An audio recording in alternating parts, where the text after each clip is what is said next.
ढाणी को आयो, ढाणी के को नंद बाबा ने खूब प्रदान कियो। मेरे मन आनंद भयो, ब्रजराज ही याचन आयो,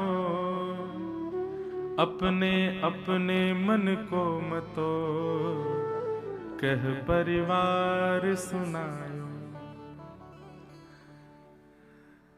ढाणी को आज नंद बाबा के यहाँ आयो है। ये ढाणी को कौन है भैया? बोले जे कछु ना करें, केवल अपने यजमान के काजे नित्य पूजा करें कि हमारे यजमान को मंगल हो, हमारे यजमान के घर कछु आनंद हो, हमारे यजमान के यहाँ सब मंगल ही मंगल हो। इनको केवल यही काम है। और जब भी कोई आनंद को उत्सव होवे घर पे तो यजमान इनको बुला के खूब सारी दक्षिणा दें। पर नंद बाबा के ढाणी के का एक वैचित्र कि आज 80 वर्ष है गए, लेकिन नंद बाबा के ढाणी के को कछु मांगवे को अवसर ही ना मिलो। क्यों? नंद बाबा के यहाँ कछु आनंद भयो ही ना है। फिर भी नंद बाबा वाक को विचार करके कछु ना कछु वा के घर भेजते रहे, लेकिन वहां से वाकु सुख ना मिले। वाकु यही लगे कि भैया नंद बाबा के कछु लाला होए, कछु उत्सव होए, तब मैं मांगवे जाऊं, अधिकार से मांगवे जाऊं। 80 वर्ष से प्रतीक्षा कर रहा है। रोज सूर्य को प्रणाम करे, देवतान को प्रणाम करे, यमुना मैया से प्रार्थना करे, हमारे नंद बाबा के घर एक लाला भेज दो, कोई संतान भेज दो, कछु आनंद कराओ, तो मैं मांगवे जाऊं आशीष देके। आज ढाणी के कुछ जैसे पता चली नंद बाबा के घर लाला भयो है, ओहो महाराज, पहले तो मूर्छित है गए हो, सुन करके इतना आनंद भयो कि मूर्छा में चलोगे, लेकिन बाद में होश में आयो तो दौड़ो दौड़ो नंद भवन पे आयो है। नंद बाबा ने जैसे ही ढाणी के को देखो, आप सबन को समझ आ रही है ना ब्रज भाषा, कोई दिक्कत तो ना है ना? तो जैसे ही ढाणी के को आयो, नंद बाबा ने भी दौड़ करके बाकू हृदय से लगायो। नंद बाबा बोले, अरे ढाणी के, मेरे अकेले की तपस्या ना 80 वर्ष की तेरी तपस्या है भैया, तू प्रतीक्षा कर रो, आज तेरे मन की है गई है, अब तू बता, आज चूकियो मत, आज चूकियो मत, 80 वर्ष की पूरी कसर निकाल ले, सब मांग ले, जो तेरे मन में हो तू मांग ले आज मोते। ये बात आप लिख लीजिए बंधुओं कि ठाकुर जी पधारेंगे तो संग्रह की स्थिति नहीं रहेगी। नंद बाबा का बस नहीं चलना, नहीं तो स्वयं को लुटा दें। नंद बाबा बोले मांग का चाहिए। अब ये ढाणी के को प्रसंग ब्रज भाषा में इतना प्यारो प्रसंग है, पूज्य पिताजी बहुत भाव से गाते हैं। मेरे मन आनंद भयो, ब्रजराज ही याचन आयो, अपने अपने मन को मतो, कह परिवार सुनायो। मैं आज आपके पास जब मांगवे आने लगो तो मेरे परिवार के लोगों ने पूछी कहां जा रहे हो, मैंने कि अरे नंद बाबा के लाला भयो है। मेरी अम्मा नाचन लगी, मेरे बालक नाचन लगे, मेरी घरवारी नाचन लगी, सब पूरे घर में सब नृत्य करने लगे। बोले भैया आज हमारे यजमान के घर लाला भयो है। सबन ने अपनी अपने भाव रखे, कछु कछु मांगो है, मैं आपकी आज्ञा हो तो बताऊं। नंद बाबा बोले हाँ बता, कहा चाहिए? बोले तेरे तात कहो समझाए राय सो, जाए आशीषा दीजे। मेरे बड़े भैया ने कहिए कि भैया नंद बाबा के लाला को मेरी तरफ से आशीर्वाद दियो और बधाई में मेरे काजे कहा लाएगो। बोले कहा लाऊं?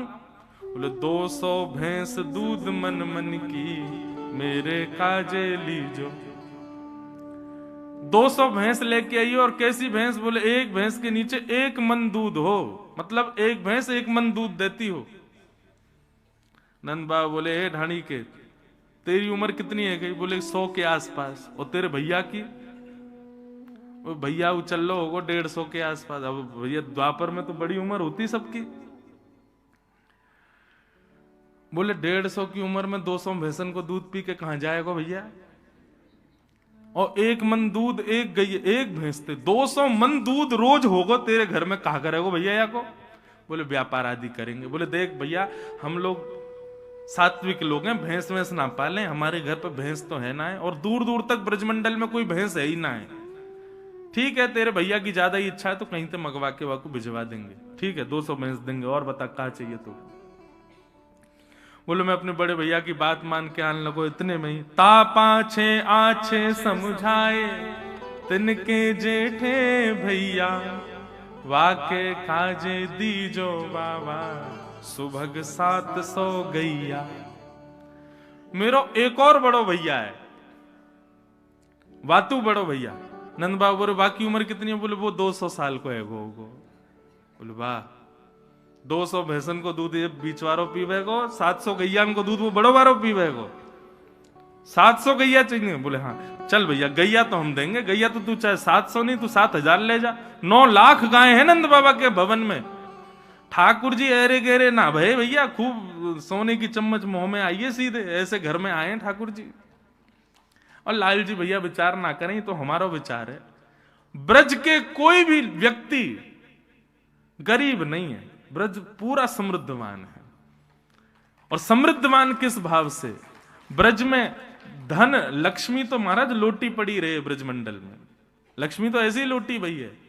ब्रज के लोग तो भाव और प्रेम के समृद्धवान है। ब्रज के लोगों में जैसो प्रेम है सो कहीं ना मिलेगा आपको। तो वाके काजे 700 गैया दियो, अच्छा 200 भैंस है। मुनीम जी लिखते जाओ भैया, जो जो कह रहे हो सब देंगे याकू। बोले और बता? बोले मैं दोनों भैया की बात मान के आने लगो। इतने में ही मेरो बेटा बड़ो सुखदाई, तैसे ताके साथी, वाके काजे दीजो बाबा, मत मदा तो हाथी। मेरो बेटा बोलो कि भैया मैं जाऊंगा नंद बाबा के लाला को आशीर्वाद देवे, लेकिन बाबा ऐसे ना जाऊंगा, तो अपने सखान के संग जाऊंगा। नंद बाबा बोले तो फिर बातें कहो, अपने सखान के संग आ जाए, पूरी टोली लेके आए, सब व्यवस्था कर देंगे हम। बोले ऐसे ना आवे गो। बोले तो? बोले वाने कहिए मेरे काजे एक मत वालो हाथी लेके आई हो, वहां पे आगे मैं बैठूंगा, मेरे सब सखा बैठेंगे, और नंद घनानंद भयो जय कन्हैया लाल की गाते भय हम आवेंगे। हमारे काजे एक हाथी लेके आएंगे। आहा, अच्छा देखो ढाणी को बोल रहा है और नंद बाबा लिखवा रहे हैं, और लाखों ब्रजवासी चारों तरफ बैठ करके सुन रहे हैं। और जैसे ही नंद बाबा ने कि हाँ भैया हाथी देंगे, तभी ब्रजवासी ने पंक्ति लिख दी, हाथी दीने। अभी घोड़ा तो आवेंगे आगे, रुको। ये जो नंद घनानंद भयो जय कन्हैया लाल की, ये सब गा ही रहे हैं। जैसे जैसे जैसे 200 भैंस नहीं, सब गाने लगे नंद घनानंद भयो जय कन्हैया लाल की जय हो, नंद बाबा की खूब दान कर रहे हैं। गैया दई, भैंस दई और हाथी दियो। बोले और बताओ और क्या चाहिए? आज का व्यक्ति इतना दान कर सकता है? इतने में डर जाएगा, भैया रुक जा, कोई हम पे लॉटरी थोड़ी लगी है जो लूट के ले जाएगा। लेकिन नंद बाबा कह रहे तू बोल तो जा, बस चुप मत होइयो, रुकियो मत, बोल और बता क्या चाहिए। बोले मैं बड़े बेटा की बात मान के आने लगो। इतने में मेरा छोटो बेटा आ गया, और छोटे बेटा ने कहा कही, बोले छोटो सुत चंचल अति मेरो, छोटो सुत चंचल अति मेरो, लाड़ चाव को जोड़ा, वाके काजे दीजो बाबा, 10 है राशि घोड़ा। अब गाओ हाथी दीने घोड़ा दीने। अब अगली के काजे रुको, आगे देंगे। हाथी दिए, घोड़ा दिए, गैया दई, भैंस दई, 10 है राशि घोड़ा। मत वाले, आनंद वाले और बढ़िया दौड़वे वाले घोड़ा, 10 घोड़ा दियो। नंद बाबा बोले देंगे भैया, हाथी देंगे, घोड़ा देंगे, सब देंगे, और बता और क्या चाहिए? बोले मैं छोटे बेटा की बात मान के आने लगो। इतने में बड़े बेटा को भी ब्याह भयो मेरे को। मेरी बहू आ गई घूंघट करके और कहा बोली, बेटा बधू लाज तजमो सो, घूंघट मुख दे बोली। मेरे बेटा की बहू आई और आकर के मुंह से बोली, ससुर जी, पिताजी, मेरे पिताजी ने आपके लाला से मेरो ब्याह यामारे कियो, क्योंकि आप नंद बाबा के ढांडी के हो। सबन ने यही कही मुंह से आके, अरे भैया नंद बाबा यजमान है या के घर में ब्याह कर ले, खूब आनंद में रहेगी, खूब सुख समृद्धि रहेगी, नंद बाबा खूब दान करेंगे। लेकिन आज इतने वर्ष मेरे ब्याह को हुए गए, आज तक कोई दान मुंह को दिखो ना है। आज नंद बाबा के लाला भयो है, पिताजी मेरे काजे कहा लाओगे? बोले बता बेटी तो को कहा चाहिए? बोले मेरी तरफ से लाला को खूब स्नेह करियो, और नंद बाबा से जाके कहियो मैं उनकी भी बहू हूं, या हमारे नख सिकसों गहनों सब ले हूं, तीहर से ती चोली, पैर के अंगूठा से लेके सिर तक जितने गहने हूं मैं एक स्त्री के, वो सब गहने बनवा करके मेरे काजे लाई हूं। नंद बाबा के नेत्र सजल हो गए। अरे ढाणी के, तेरी बहू तो हमारी बहू है। मुनीम जी, सुनार को बोलो जावे और जाके बहू को पूरा नाप लेके आवे और जैसो वाकु प्रिय हो वैसे वाके काजे गहने भिजवाओ। ब्रजवासियों के नेत्रों में अश्रु आ रहे हैं कि आज नंद बाबा कितने प्रसन्न हैं। अच्छा, कई बार क्या होता है बंधुओं कि कई घरों में पुरुष ज्यादा उदार मना होते हैं तो पत्नी हाथ बस अब ठीक है इतना ही करो, अब कहां इतना लुटा रहे हो। लेकिन यहां पर यशोदा जी ऐसी नहीं है। अभी सुनना आगे क्या हुआ।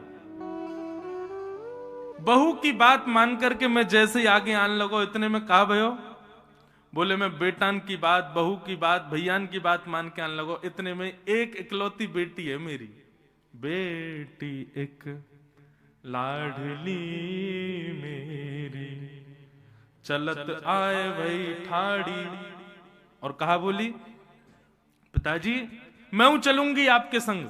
मैंने की चल लाली तू भी चल। बोले ना ऐसे नहीं जाऊंगी तो। बोले सहित कहार पालकी ले हूं, सोजो भरियो गाड़ी। नंद बाबा ते जाके बोलो सुंदर सी सोने की पालकी बनवावेंगे, 4 कहार उठावे वारे वाके सहित पालकियां भेजेंगे, तब मैं सज धज के पालकी में बैठ के तब जाऊंगी लाला से मिलवे। और वो पालकी सदा मेरे पास ही रहेगी, 4 कहार भी यही रहेंगे। ऐसा दान मांग के आएंगे। नंद बाबा बोले देंगे भैया, पालकी तुरंत निकलवाओ। एक सुंदर पालकी तैयार करी, 4 कहार तैयार, वो जाओ ढाणी के घर और या की लाली को बढ़िया लेके आओ, सब प्रेम से हमारे लाला को आशीष देवे आवेगी। तब ब्रजवासियों ने कहा पालकी दीनी, हाथी दीने, घोड़ा दीने और दीनी पालकी, पालकी प्रदान करी। अच्छा लाला और बता, और कोई रह तो ना गया तेरे घर में? बोले हाँ एक रह गया। बोले कौन? मेरी अम्मा, मेरी मैया। नंद बाबा बोले अभी बैठी है तेरी मैया? तू 100 वर्ष को, तेरो भैया 150, बड़ो भैया 200 वर्ष को, मैया कितने साल की होगी? बोले मैया तो अभी 400 वर्ष की है गई होगी। वाह। बिना दांत वाली मेरी मैया आई और आकर के मुंह से कहा बोली माता कहो दही धर आगे, सुन बेटा मेरी सीख। मेरी मैया ने मेरे आगे दही को एक मटका धर दिया और मोते बोली मेरी बात सुन के जा। 80 बरस बाद आज नंद बाबा के यहाँ लाला भयो है, ऐसो दान मांगियो नंद सो, हम बहुरे न मांगे भीख। ऐसो मांग के आइयो, ऐसो मांग के आइयो कि जीवन में फिर कभी हमको मांगनो ना पड़े, नंद बाबा से कभी कछु कहनी ना पड़े। ऐसो दान मांग के आइयो। नंद बाबा बोले अरे भैया तेरी मैया की बात हम निश्चित मानेंगे, सब चीज दुगनी दुगनी करके देंगे। 200 नहीं 400 भैंस देंगे, 700 नहीं 1400 गैया देंगे, 1 नहीं 2 पालकी देंगे, 1 नहीं 2 हाथी देंगे, 10 नहीं 20 घोड़ा देंगे, सब चीज दुगनी दुगनी देंगे तो को। और कोई रह तो ना गयो? इतने में ढाणी को बोला हाँ हाँ सबन की बात है गई। इतने में यशोदा मैया बोली पीछे से नहीं अभी एक रह गई है। तेरे बेटान की बात सुन लई, तेरे भैयान की बात सुन लई, तेरी लाली की बात सुन लई, बहू की बात सुन लई, मैया की बात सुन लई, तेरी घरवारी माने कछु ना मांगो। घरवारी को नाम सुनते ढाणी के नेत्र सजल हो। यशोदा मैया बोली एक सामग्री नहीं मिलेगी, पहले जे बता कि ढांडन ने कहा मांगो है, वानू तो कछु मांगो होगो। और ढांडन की बात कहते हुए हृदय भर आया ढाणी का। उसने क्या मांगा? तब बोली मेरी घरवारी, नीके नीके जइयो। मैं सबन की बात मान करके जब अपने घर से बाहर निकल गए हो ना, तब मेरी घरवारी आई और आकर के मेरा हाथ पकड़ो और मुझसे कहा बोली मैं 1 घंटा से देख रही हूं कोई 200 भैंस, 700 गैया, 2 हाथी, पालकी और सिर से पैर तक पूरे गहने, और जन कहा मांग रहे हैं। अरे नंद बाबा के लाला भयो है, कोई कुबेर को खजानो ना भयो जो इतनो मांग के आओगे उनसे। मेरी बात मानियो, नंद बाबा यदि थोड़ो दें बहुत कर मानो, पर लाज राख घर आई। यदि नंद बाबा एक तुलसी पत्र हाथ में धर दें तो वाकू भी पूरा संसार मान करके सिर से लगा करके घर आइयो, हमारी लाज रख करके आइयो, कुछ ज्यादा कहवे की आवश्यकता नहीं है। ये बात सुनते ही नंद बाबा और यशोदा मैया दोनों के नेत्र सजल हो गए। ढाणी के को हृदय से लगा लिया नंद बाबा ने। ऐसो प्रेम, ऐसो स्नेह, ये ब्रजवासी हैं भैया। इनकी बात में कभी कभी आपको लग सके कि ये तेज बोल रहे हैं, इनके व्यवहार में कभी कभी आपको लोभ झलक सके, इनके स्वभाव में कभी कभी आपको ईर्ष्या झलक सके, लेकिन आप हमारी बात सत्य मानियो, ब्रजवासी बाह्य आवरण से लोभ, ईर्ष्या, द्वेष सब दिखावे, लेकिन हृदय से अत्यंत प्रेमी है। इसीलिए बांके बिहारी जी बिक गए इन ब्रजवासी के काज।